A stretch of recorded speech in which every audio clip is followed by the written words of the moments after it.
Baik, shalom Bapak Ibu, saudara-saudari yang terkasih dalam nama Tuhan. Mari kita sama-sama mendengarkan kebenaran firman Tuhan. Saya ajak kita sama-sama membuka kitab yang terdapat di dalam Injil Matius pasal 16 ayat 5 sampai dengan 12. Saya akan membacakannya, Bapak Ibu bisa mengikutinya. Tentang ragi orang Farisi dan Saduki. Pada waktu murid-murid Yesus menyeberang danau, mereka lupa membawa roti. Yesus berkata kepada mereka, "Berjaga-jagalah dan waspadalah terhadap ragi orang Farisi dan Saduki." Maka mereka berpikir-pikir, dan seorang berkata kepada yang lain, "Itu dikatakannya karena kita tidak membawa roti." Dan ketika Yesus mengetahui apa yang mereka perbincangkan, ia berkata, "Mengapa kamu memperbincangkan soal tidak ada roti, hai orang-orang yang kurang percaya? Belum juga kamu mengerti? Tidak kamu ingat lagi akan 5 roti untuk 5.000 orang itu, dan berapa baku roti kamu kumpulkan kemudian? Ataupun akan 7 roti untuk 4.000 orang itu, dan berapa bakul kamu kumpulkan kemudian? Bagaimana mungkin kamu tidak mengerti bahwa bukan roti yang kumaksudkan? Aku berkata kepadamu, waspadalah terhadap ragi orang Farisi dan Saduki." Ayat terakhir, ketika itu barulah mereka mengerti bahwa bukan maksudnya supaya mereka waspada terhadap ragi roti, melainkan terhadap ajaran orang Farisi dan Saduki. Amin ya Bapak Ibu. Nah, baik, tadi kita sudah sama-sama membacanya. Nah, di sini tema saya adalah untuk kita berhati-hati dengan ragi yang ini. Nah, di sini kita tentunya sebagai orang percaya ingin lebih dalam lagi mengenal siapa Tuhan yang sesungguhnya dalam hidup kita, termasuk bagaimana pengajaran dan didikan dan nasihat Tuhan yang Tuhan sampaikan lewat firman-Nya saat ini. Salah satunya itu di dalam ragi orang Farisi dan Saduki. Nah, di sini saya ingin membagikan ada 3 hal, ada 3 poin penting yang harus kita perhatikan dan harus uh, kita pahami dan kita bisa praktekkan dalam kehidupan kita sehari-hari. Yang pertama adalah kita harus memiliki kesadaran dan kepekaan penuh. Ada di ayat 7, di situ jelas terjadi miskomunikasi ya Bapak Ibu antara perkataan Tuhan Yesus dengan respon para murid, di mana mereka menganggap bahwa ragi yang dimaksud Tuhan Yesus adalah ragi jasmani, secara jasmani. Ya, kita tahu semuanya, terutama ibu-ibu atau perempuan yang suka masak nih, bahwa ragi ini adalah salah satu bahan adonan yang dicampur dengan tepung terigu yang tentunya untuk membuat makanan ya, seperti kue, roti, donat, dan segala macam. Dan dengan ragi, sedikit saja ragi dimasukkan, itu akan membuat adonan tersebut berkembang, sehingga roti, kue bolu itu menjadi kembang dan layak untuk kita nikmati untuk makan gitu. Nah, sehingga begitu besar pengaruh dari ragi ini di dalam makanan ya. Nah, inilah yang dipikirkan oleh para murid yang kebetulan pada saat itu mereka pun juga sedang tidak membawa bekal, tidak membawa makanan, yaitu ragi roti yang mereka pikir itulah yang dimaksudkan Tuhan Yesus, padahal bukan. Nah, seringkali kita pun seperti itu.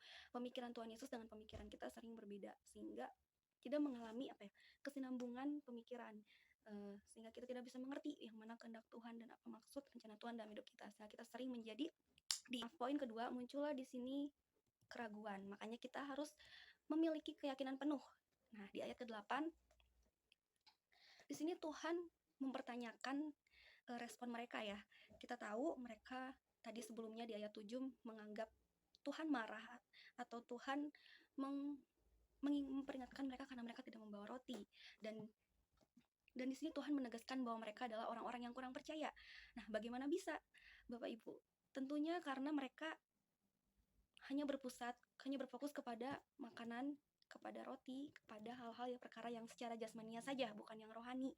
Sehingga di ayat 9 dan ayat 10 Tuhan mempertanyakan kembali, Tuhan memberikan jawaban dengan mengingatkan mereka betapa banyaknya perbuatan Tuhan dan betapa Tuhan sanggup memelihara kebutuhan mereka. Kita tahu dari mujizat 5 roti 2 ikan dan persediaan makanan yang melimpah, yang bisa memberi makan 5.000 orang, banyak orang, termasuk para muridnya pada saat itu yang bersama-sama dengan mereka. Tapi mereka masih belum memahami, belum bisa mengerti bahwa bukan itu yang dimaksud Tuhan dan bahwa hidup mereka terjamin di dalam Tuhan, termasuk kita, anak-anaknya. Nah, jadi di sini mereka seperti orang yang tidak mengenal Allah karena lebih mencemaskan kebutuhan jasmani saja gitu, dibanding pengenalan kerohanian mereka kepada Yesus.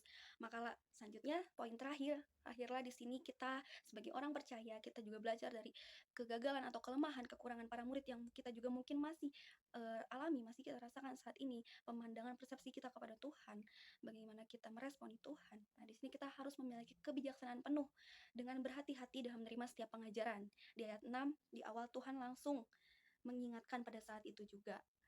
Memang berkata-kata dengan ragi, tapi melalui kiasan, yaitu untuk berjaga dan waspada terhadap ragi orang Farisi dan Saduki. Yaitu ragi di sini adalah berupa pengajaran, tata ibadah, gaya hidup dari orang Farisi dan Saduki. Nah, tentunya Bapak Ibu sudah tahu ya, orang Farisi dan Saduki sering disinggung di dalam kitab Injil, di mana mereka adalah pemuka agama, di mana orang Farisi ini lebih mengedepankan kepada adat istiadat, ritual agamawi, sedangkan orang Saduki ini lebih percaya lebih lebih mengedepankan hal-hal percaya kepada hal-hal yang rasional, yang menggunakan logika, di mana dia tidak mempercayai tentang kebangkitan orang mati dan hal-hal supranatural lainnya gitu. Nah, dua kelompok inilah yang sedang disinggung oleh Tuhan Yesus gitu kepada para muridnya dan juga kepada kita saat ini. Nah, bahwa kelompok orang Farisi dan Saduki, pengajaran mereka, gaya hidup mereka, tata adat istiadat mereka ini bagaikan seperti ragi yang dimasukkan dalam adonan, yaitu sedikit saja bisa mengkhamirkan seluruh adonan. Bagaimana pengaruh mereka begitu besar dapat menyesatkan banyak orang. Pada saat itu orang-orang percaya di zaman itu, bahkan para muridnya. Makanya di sini kita perlu memiliki kebijaksanaan, perlu mengerti. Puji Tuhan, di akhir ayatnya para muridnya akhirnya mengerti maksud dari perkataan Tuhan Yesus setelah Tuhan Yesus memberitahu, yang kumaksudkan bukan roti ragi, tapi ragi Farisi dan Saduki. Nah, disinilah mereka mengerti, dan saya yakin para murid saat mengerti mereka mengikuti perintah Tuhan, mereka mendengarkan peringatan Tuhan, nasihat Tuhan. Nah, begitupun juga respon kita saat ini untuk mau mengikuti pengajaran Tuhan yang benar, yang sehat gitu. Dimana saat ini kita mungkin sekarang tidak ada kelompok orang Farisi dan Saduki di Indonesia, tapi kita bisa kembali meng-cross check diri kita, kembali meng-cross check orang-orang di sekitar kita, juga doktrin pengajaran yang kita dapatkan dari siapapun itu di gereja ini, atau dari saya atau dari siapapun, apakah benar-benar sesuai dengan firman Tuhan, sesuai dengan Alkitabiah atau tidak.